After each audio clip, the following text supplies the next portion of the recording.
Doctor Bhimrao Ambedkar से भी ज्यादा महत्वपूर्ण भूमिका BN राव की थी।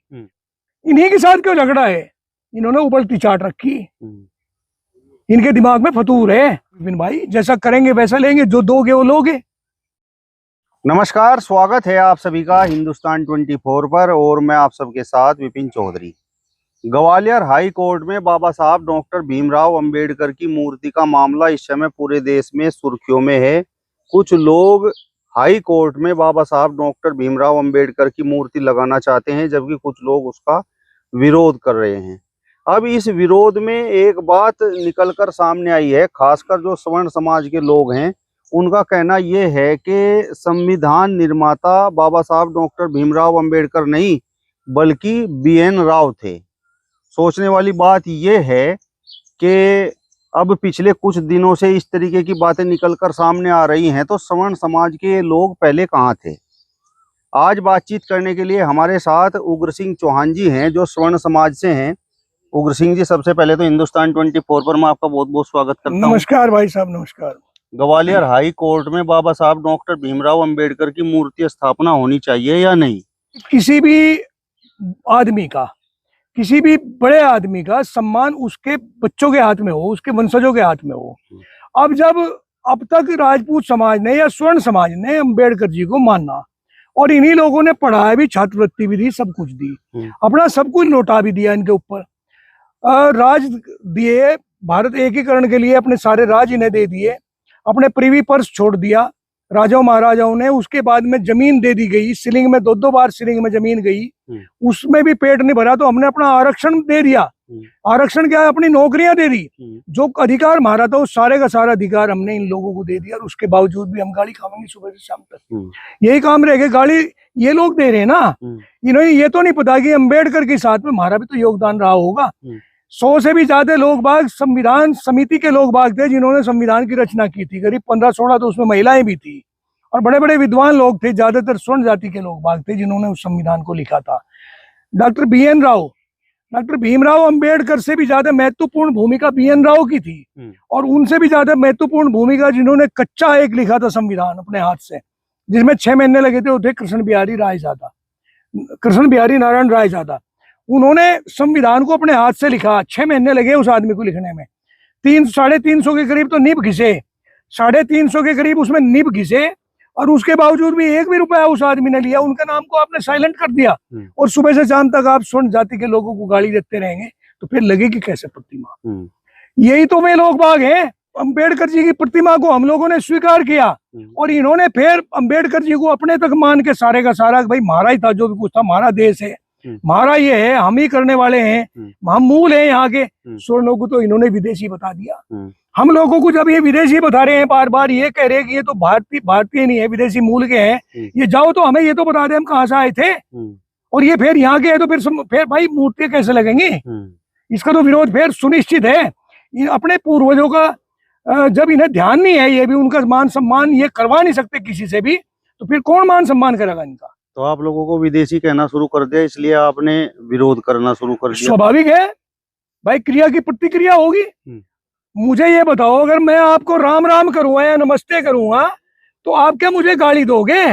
भाई प्यार में अगर मेरा कोई रिश्ता ही ऐसा है, तो चाहे आप मजाक में मुझे कुछ कह ले, नहीं तो आपके मुंह से 100% राम राम निकलेगी। इनके मुंह से जहर के अलावा भी कोई निकलेगा? इनका जो भी नेता आवेगा वही कभी तो तिलक तराजू और तलवार, इनका मारो जुत्ते चार, कभी एक चंद्रशेखर कुछ और ही भाषा बोल रहा, इनके कोई और आवेंगे, एक वो मैसराम है वो कुछ और बोल लेगा। जो भी नेता आवेंगे उन्हें सबको कुछ ना कुछ बोलना। अरे तो क्या इनका स्वर्णों का योगदान नहीं इस देश में? सब कुछ तो हम लोगों ने दिया है, हमारा कहीं योगदान नहीं, हम केवल गाली खाने के लिए रह गए। जब गाली खाने के लिए रहेंगे तो फिर जो कुछ होगा हो जाएगा। ग्वालियर हाईकोर्ट में प्रतिमा न लगने का अगर कारण रहा तो यही तो रहा कि अपमान कब तक सहा जाएगा। अपमान की भी तो एक सीमा होती होगी विपिन भाई। आपके मन में जहर नहीं है दलित समाज? बिल्कुल नहीं है। दलित समाज के लिए तो हम इतना करते हैं जिसकी कोई सीमा भी नहीं, और उन दिनों भी किया होगा और आज भी कर रहे हैं। कहाँ नहीं करते, मुझे आप बताओ। रही बात ये जो छुटमुट कहीं 1-2 वीडियो निकल कर आवे, तो ऐसी वीडियो तो फिर दलित समाज ने ठाकुरों के साथ भी किया, उनकी भी वो जो कलश यात्रा रोक दी गई। तो ये तो होता है समाज में। भाई मैं तो जहाँ हूँ, मेरे आसपास को चारों तरफ को यहाँ इस जाति के लोग बाग हैं, हरिजनों में चमार भी हैं, कोरी भी हैं, वाल्मीकि भी हैं, हम तो सबसे रल मिलकर हैं, एक दूसरे के पूरक हैं, एक दूसरे के काम आवे। हमने तो ऐसी ऐसी हरिजनों की अनाथ लड़कियों की शादियां भी करी और वो हमारे पास आवे आज भी। रही बात खाने के पीने की, उसकी भी कहीं को तकलीफ नहीं तो इसमें बाबा साहब डॉक्टर भीमराव अंबेडकर का क्या दोष है? अरे तो बाबा साहब भीमराव अंबेडकर की वजह से ही तो सारा हो रहा है, इतना बोलने का अधिकार मिल रहा। बाबा साहब अंबेडकर ने कहा इन्हें कि तुम जहर की भाषा बोल लो। उसने ये संविधान में ये लिख रहा है कहीं भाई तुम स्वर्णों के या पिछड़ों के या सबके खिलाफ उल्टी भाषा बोल लो, तुम ही यहाँ के मूल निवासी हो। कहाँ है संविधान में लिखा हुआ? ये सब मनगढ़ंत बात हो रही। नहीं, अधिकार मिल गया ना, हमारे बच्चे नौकरियों को तरस रहे हैं और ये 30-30, 35-35% नंबर लाने के बाद भी बढ़िया बढ़िया नौकरियों पे हैं। और उन नौकरियों पे जाने के बावजूद भी इनके ज्ञान का तो पता लग रहा ना कि अगर कोई इंजीनियर बनकर जा रहा है तो बिल्डिंगें गिरने लग रही, डॉक्टर बनकर जा रहा है तो पेट में कैंसर सुई रह रही। तो ये कोई तरीका है भाई? अपमान की भी तो एक सीमा होती होगी विपिन भाई। बार बार अपमान करना यार, समाज कब तक दबेगा, कब तक सहन करेगा? ये अपमान नहीं है कि आप लोग घोड़ी पर चढ़ने का विरोध करते हो, घोड़ी पर नहीं चढ़ने देते हो। कौन कह रहा है यार? पहले मेरी बात सुनो आप। इन सभी बड़ा अगर समाज में दलित है ना तो वाल्मीकि समाज है। और भाई साहब ध्यान से सुनो मेरी बात को, राजपूतों को शौक घोड़ियों का था, युद्ध लड़ने का था और घोड़ियां उनके पास रहा करती थी। एक राजपूत की घोड़ी पे जमादार को चढ़ने का अधिकार था वाल्मीकि को, और वो आज भी चढ़े है, जब भी चढ़ता था। किसने रोक दिया था? जब एक राजपूत अपनी घोड़ी पे से उतरा तो उसकी घोड़ी पे जो उसके पास रहने वाला वाल्मीकि समाज का आदमी था, उसे चढ़ने का अधिकार था। राजपूतों में वाल्मीकियों में कहीं भी झगड़ा नहीं, क्यों नहीं है? बस फर्क यही तो है कि अंबेडकर को भी इन्होंने चमारों ने अपना मान लिया कि हमारा ही है। क्या वाल्मीकि समाज के लोग बाग हरिजन नहीं है? सबसे ज्यादा दबे कुचले तो वे लोग थे। वो तो स्वर्णों के साथ कहीं नहीं खिलाफ है। मुझे एक भी वाल्मीकि की कहीं लड़ाई दिखा दो। वाल्मीकियों की हर गांव में वाल्मीकि है, इनके गांव के गांव है, ऐसा कोई गांव नहीं है जहां वाल्मीकि नहीं है। लेकिन मुझे कहीं बता दो कि स्वर्णों के साथ वाल्मीकियों का कोई झगड़ा हो रहा? बड़े प्यार से रहे, इन्हीं के साथ क्यों झगड़ा है? इन्होंने उबलती चाट रखी, इनके दिमाग में फतूर है। ये अंबेडकर को बदनाम करवा रहे। अंबेडकर तो आज है नहीं स्वर्ग में, जहां भी कहीं होंगे, लेकिन रो रहे होंगे। और तुम्हारे वंशज कैसे होंगे? कहीं ऐसा तो नहीं इन लोगों ने आपका सामना करना शुरू कर दिया है? अरे सामने में कौन तकलीफ मान रहा? सामना किस चीज से करेंगे? मेरी जमीन खोस लेंगे क्या? जो कुछ चली गई सेंसलिंग में चली गई। मेरा तो जो भाई संविधान के तरीके से हम लोगों ने स्वीकार किया होगा, आरक्षण दिया अपना, आरक्षण देने में भी तो हम ही लोग हैं भाई। जिस दिन आरक्षण दिया गया, विपिन भाई सुनो मेरी बात, जिस दिन आरक्षण दिया है, मंडल आयोग की रिपोर्ट तभी पड़ी थी। इस मंडल आयोग की रिपोर्ट को लागू किसने किया था? राजा मांडा बीपी सिंह। कौन थे? चमार था क्या? राजपूत था। उसी राजपूत ने तो मंडल आयोग की रिपोर्ट लागू करी थी। High qualification IIT, IIM, II, ये जो इस टाइप के जो हाई लेवल के जो शिक्षण संस्थाएं थी, उनमें आरक्षण लागू करने का अधिकार किसने दिया था?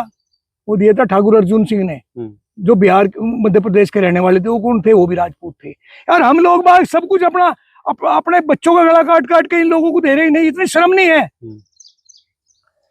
हमारा सामना क्या करेंगे? और कहानी किया, सामने से कोई तकलीफ नहीं है, लेकिन गाली तो ना दें, बदतमीजी तो ना करें। मूंछ रखने से, अच्छे कपड़े पहनने से कोई दिक्कत नहीं। अरे क्या भाई, वो तो शरीर का हिस्सा है। मूंछ कटवाओगे फिर जम जाएगी। हमें क्या तकलीफ है मूंछ से, अच्छे कपड़ों से? कैसे कपड़े पहन लें, सम्मान के साथ रहें, सम्मान करें, सम्मान लें। समाज है, समाज में समाज के तरीके से रहें, जैसे पहले रहते हुए आए। ये 10-20 साल से ही आग लग रही क्या? इससे पहले नहीं था? ये तो हमने दिया होगा ना। ये लोग तो कहते हैं कि जिन 20 साल पहले की आप बात कर रहे होगे, इन लोगों को दबा कर रखा गया। किसने दबाया? मुझे ये बताओ, जिस दिन संविधान लिखा जाने लग रहा तब तो राजा महाराजा जिंदा थे, जिन्होंने अपनी 565 रियासतें दी होंगी। उस टाइम पे आरक्षण तो उन्हीं के जिंदा रहते हुए दिया गया होगा। शुरू में दिया था आरक्षण तो 10 साल के लिए। तो अगर हमारे दिमाग में ये बात होती कि ना आरक्षण ना दिया जाए तो तब भी तो विरोध हो सकता था। किया क्या हमने विरोध? और उसके बाद में हमने आज तक भी नहीं, जबकि सबसे ज्यादा गरीब लोग बाग स्वर्ण जाति में है। ब्राह्मणों में बहुत गरीब मिलेंगे, राजपूतों में बहुत गरीब मिलेंगे, व्यापारियों में बड़ियों में हो सके कि बहुत गरीब ना हो, लेकिन 2 जातियों में तो बहुत गरीब हैं। उसके बावजूद भी ये कह रहे हैं कि हमें आरक्षण नहीं चाहिए। अंबेडकर तो उस समय के सबसे पढ़े लिखे आदमी थे, विदेश में उन्होंने पढ़ाई की थी, तो क्या तो बीएन वो राव तो को हकदार थे। तो क्या बीएन राव को मान रहे कि वो कम पढ़े लिखे थे? वो कम पढ़े लिखे थे, उनके पास जितनी डिग्रियां थी, मानते हो कि अंबेडकर के पास बहुत डिग्रियां थी, तो उसका हम सम्मान करते हैं। हम कम मना कर रहे हैं कि अंबेडकर के पास डिग्री नहीं थी। अंबेडकर के पास डिग्री थी, तभी तो उन्होंने वो समिति में रखे गए होंगे, संकलन समिति में। विद्वान थे, ठीक था। तो उनके साथ में उस टाइम के तो बहुत सारे लोग बाग बहुत पढ़े लिखे थे। उसमें डॉक्टर राजेंद्र प्रसाद भी थे, कम पढ़े लिखे थे। उसमें तो बहुत लोग बाग थे। भीम आर्मी जबरदस्त प्रदर्शन कर रही है, और भीम आर्मी का कहना यह है कि ग्वालियर हाई कोर्ट में बाबा साहब डॉक्टर भीमराव अंबेडकर की मूर्ति स्थापना हर हाल में होगी, चाहे कोई कितना विरोध कर ले। भाई वो उनमें ताकत है, लगवा लेंगे। अब हम क्या कहें? एक मतिमंद आदमी जिद कर रहा, लड़ रहा, लड़ो। इन प्रतिमाओं का सांग बना रखा है लोगों ने। ये प्रतिमा कभी कहीं पड़ी रहे, कभी कहीं पड़ी रहे, इनका नाटक बना दिया। अरे तो प्रतिमा तो दिलों में है। वो प्रतिमा लगा कर फिर उन पर कव्वे बीट करें, उनकी सफाई भी नहीं होती। उनकी जो उनके साथ बदतमीजी हो, बेइज्जती हो उन तस्वीरों की, उस पर किसी का ध्यान नहीं है। फिर कभी इनके हाथ टूटे, कभी इनके चश्मे खुसे, कभी इन्हें लोग बाग जड़ से उखाड़ दें। कोई तरीका है इन चीजों से? इनसे कोई भला हो रहा? ये घटनाएं अक्सर कहाँ पर होती हैं? जहाँ पर चश्मे उतरते हैं और इनके हाथ वगैरह तोड़ दिए जाते हैं। जहाँ सामने आके गाली दे हैं, जहर गाली का हो भाई साहब। बोली का घाव नहीं भरता, गोली का घाव भर जा। बोली की बात हमेशा याद रहे। आप सड़क पर गुजारे हो कहीं भी, घटना जब कुछ घटनाएं ऐसी हो, आपके सामने को एक बार सांप निकल जा, जब भी आप कभी वहां को निकलोगे आपको सांप दिखाई देगा। आप इस प्रकार की जो घटनाएं हुई हैं, ये तो याद रहे। वो ये क्रिया की प्रतिक्रिया है। भाई जब हम भारतीय ही नहीं है तो ये हमारा आरक्षण वापिस करें ना। ये कंपटीशन सामने, ये पढ़े, इम्तिहान दे, चैलेंज करके दे इम्तिहान। अगाओ आप स्वर्ण जाति, हमने आरक्षण खत्म कर दिया, और आओ आप है कंपटीशन। फिर देखता हूं मैं इनमें कितनी ताकत है, करो ना। मतलब आरक्षण का लाभ ले रहे को काबिल नहीं मानते। काबिल हैं, जो काबिल थे, वे तो कल भी थे। अम्बेडकर काबिल थे, कल भी थे, आज भी हैं। ऐसी बात नहीं कि नहीं काबिल है। लेकिन नेहरू गहरे, नत्थू गहरे सब आरक्षण के नाम उसमें जा रहे हैं, आरक्षण का लाभ लेकर सभी जा रहे हैं। ये काबिलियत है क्या? वो काबिलियत है क्या जो डॉक्टर एससी कोटे से आरक्षण का लाभ लेकर डॉक्टर बना, और उसने एम्स में या कहीं अपने ऑपरेशन करते हुए, कैंची भी ऑपरेशन करते हुए पेट में छोड़ दिया, सुई छोड़ दी, वो काबिल है? जिसके पढ़ने से पहले टंकियां गिरने लग रही, पुल गिरने लग रहे, बिल्डिंगें गिरने लग रही, वो इंजीनियर काबिल है क्या आरक्षण का? ये देश तो, इस देश में एक पुल बना हुआ है अंग्रेजों का बनाया हुआ, जब आरक्षण नहीं था इस देश में। लोहे का पुल दिल्ली में कई सौ साल हो गए भाई साहब, आज तक कील भी टूटी। और रेल भी उसी पे गुजरा, बस भी जा, पैदल भी जा। और इनके बनाए हुए पुल टूट ले दो साल में, हाल में तो साथ के साथ ही गिर जा, उद्घाटन के टाइम पे गिरे। ये काबिलियत है। राजस्थान हाई कोर्ट में मनु की मूर्ति लगी हुई है, तो फिर मनु ने कोई अपराध कर रखा? मनु ने क्या किया? मनु स्मृति के मूल प्रति पे जाओ आप यार। एक बात को बार बार, मनु स्मृति थी, और मनु के सिद्धांत पे देश चला, मनु के सिद्धांत पर समाज चला, तो समाज बसा। और नहीं तो आज समाज बस रहा क्या? उसी गांव की क्या हिंदू धर्म स्वीकार करेगा कि हम अपनी सजाती है गोत्र की लड़की, मेरे गांव में बहन और भाई थे जो उनसे पति पत्नी बन कर हैं। जब तक मनुस्मृति थी तब तक ये नहीं था। आज जब ये संविधान आया तब तक है। रही बात मनुस्मृति में विकृतियां आई, उसमें ऐसे ही जैसा संविधान में 100 से भी ज्यादा 150 के करीब अमेंडमेंट हो गए, संशोधन हुए, ऐसे ही उसमें भी समय समय पर संशोधन होते चले आए।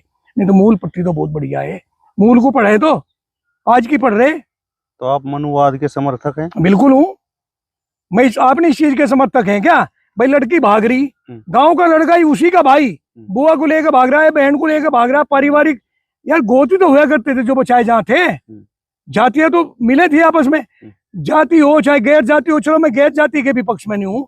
माँ बाप की इज्जत को तार तार करके एक लड़की भाग रही है, और वो अपने गोद के आदमी के साथ भाग रही है, और फिर कोर्ट उसे प्रोटेक्शन दे रही है। पुलिस आके उसी के माँ बाप को टॉर्चर करके उसे वहीं से उसी के आंख के सामने जलील किया जा रहा है उसके माँ बाप को। तो ये क्या है? मनुस्मृति में भी था क्या ऐसा? मनुस्मृति में तो हवन थे, दान था, पुण्य था, कर्म थे, संस्कार थे, रीति रिवाज थे, परंपराएं थी। जीने की कला थी, जीने का तरीका था। कर्मों के हिसाब से सब अपने काम किया करते थे। कहीं ऐसा तो नहीं कि बाबा साहब डॉक्टर भीमराव अंबेडकर दलित समाज से थे, इस वजह से स्वर्ण समाज के मन में उनके प्रति जहर है? ये दलित समाज का ही भी आया क्या? अंबेडकर अभी आए दलित समाज के? ये जब नहीं थे क्या, जब संविधान की रचना होने लगी तब भी तो थे। तब भी तो हमारे लोग बाग थे, हमारे बहुत सारे लोग बाग थे उस संविधान समिति में जिन्होंने बनाया। तो तब तो हमने इसका विरोध नहीं किया। हमें भी क्यों विरोध कर रहे? अब विरोध जब कर रहे हैं ना, जब वो करवा रहे। भाई आपको गाली देने का कौन सा अधिकार है? आपको हमें विदेशी कहने का कौन सा अधिकार है? यार इसका मतलब ये थोड़ा है कि हमने अपना सब कुछ दे दिया आप लोगों को, हमने अपने रियासतें दे दी, हमने अपनी जमीन दे दी, हमने आपका अपने अधिकार दे दिए, अपना आरक्षण दे दिया, फिर अब हम अपना कोड और जेनेटिक कोड सारा बदल दें, अपने खून का ग्रुप बदल दें, बिल्कुल बिना रीढ़ का सांप बन के बैठना? तो भाई क्रिया की प्रतिक्रिया हो विपिन भाई, जैसा करेंगे वैसा लेंगे, जो दोगे वो लोगे। तो मूर्ति आप लगने नहीं देंगे? भाई मैं मूर्ति का वो नहीं हूँ, बहुत ज्यादा विरोधी और पक्षधर नहीं हूँ, लेकिन मूर्ति का ना मैं विरोध करने वाला हूँ, ना मैं ग्वालियर का रहने वाला हूँ। मैं तो यहाँ शामली शामला मेरा गांव है, शामली मेरा जिला है, यूपी का मैं रहने वाला हूँ। ग्वालियर मेरे से बहुत दूर है। लेकिन वीडियो देखने के बाद में ऐसा लगा कि कहीं ना कहीं जो उसके संयोजक हैं, जो उसके कर्ता धर्ता है, उनके अंदर स्वर्ण जाति के लोगों के प्रति जहर है, और वो जहर होने नहीं दे रहा। अब वो लगेगी नहीं लगेगी वो तो वो लोग जाने, क्या होगा क्या नहीं होगा। लेकिन अगर इस प्रकार का स्वाद बना के रखना तो सबको बराबर मानकर चलना पड़ेगा। चलिए, तो ठाकुर उग्र सिंह चौहान जी को आपने सुना। फिलहाल इस वीडियो में बस इतना ही। अगली वीडियो में फिर आपसे मुलाकात होगी, तब तक बने रहिए हिंदुस्तान 24 के साथ। नमस्कार।